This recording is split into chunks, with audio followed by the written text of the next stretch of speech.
I'm the sports professor, Rick Horrow. Welcome to Beyond the Scoreboard, Inside the Mega Events. It's a trillion-dollar sports business, to be sure, and about 50 to 60% of those dollars are wrapped up in the mega events, the championships, Super Bowls, All-Star Games, World Series, Wimbledon, tennis majors, golf majors, NASCAR championships, IndyCar championships, Ryder Cup.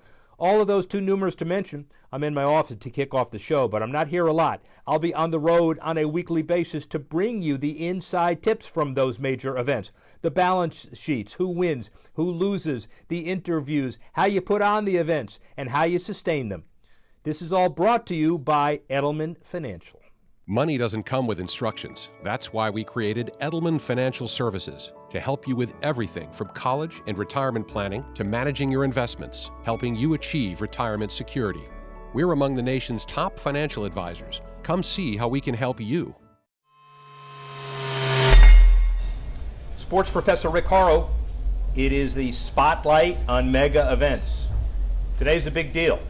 This is the Miami Dolphins executive suite. Right behind me is a aluminum curtain that will be open in about 10 minutes.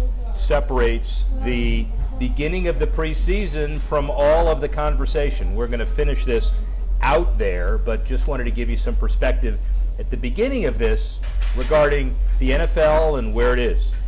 Really good shape, by the way. $2.5 billion value of franchises, according to Forbes. It's an 8% increase over last year. 5 years ago, there were only 5 franchises worth over $2 billion. Now, all but 5 worth over $2 billion. And the spread between the top and the bottom, Buffalo Bills on the bottom, everybody says, is lower than in any other league. Why? Because the revenue is shared basically around the NFL, about 80%. And what's the reason for the increase in value? A couple of things. First of all, television dollars, about $7.5 billion of guaranteed commitments from the 4 major networks through 2020. And by the way, it only gets better.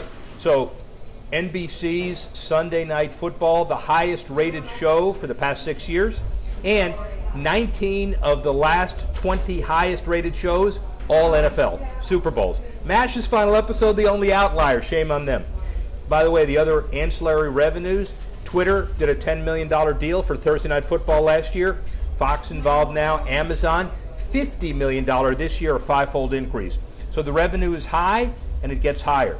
Second, the move to LA is a $1.6 billion exercise for the NFL owners to share.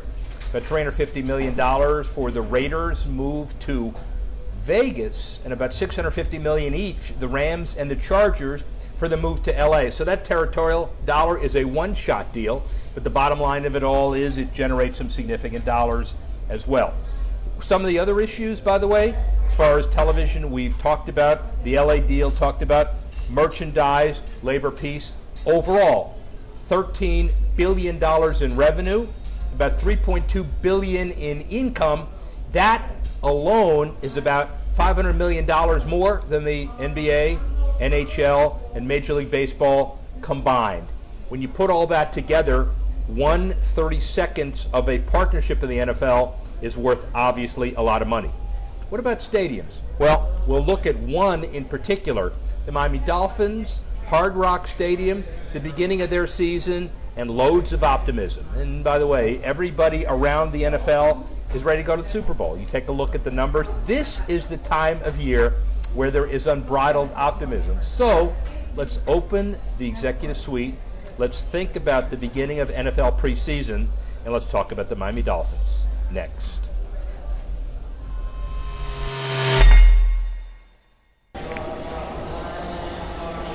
Well, here we are. We're outside in the executive suite overlooking the field. We'll see that in just a minute. This is the time that everybody got excited for. 58 minutes and 31 seconds to the first of 20 games, 16 regular season for some tedious preseason. This is the phase in August where everybody doesn't want to get hurt. Talked to Don Shula, who is the patriarch and face of this organization. He remembers fondly the days, the 3-a-day, 4-a-day practices. You look at this facility and you would smoke them out. The old Orange Bowl And those practices, the Dolphins would very rarely lose a game in September, because when they played the Bills or the Patriots or the Jets or anybody as a home team in September, it was destined to be a blowout even before the fourth quarter, and if it wasn't, it certainly was a blowout after. Well, this is what you've got. You've got Hard Rock Stadium, got the home of the Miami Dolphins, and the preseason gives you some perspective.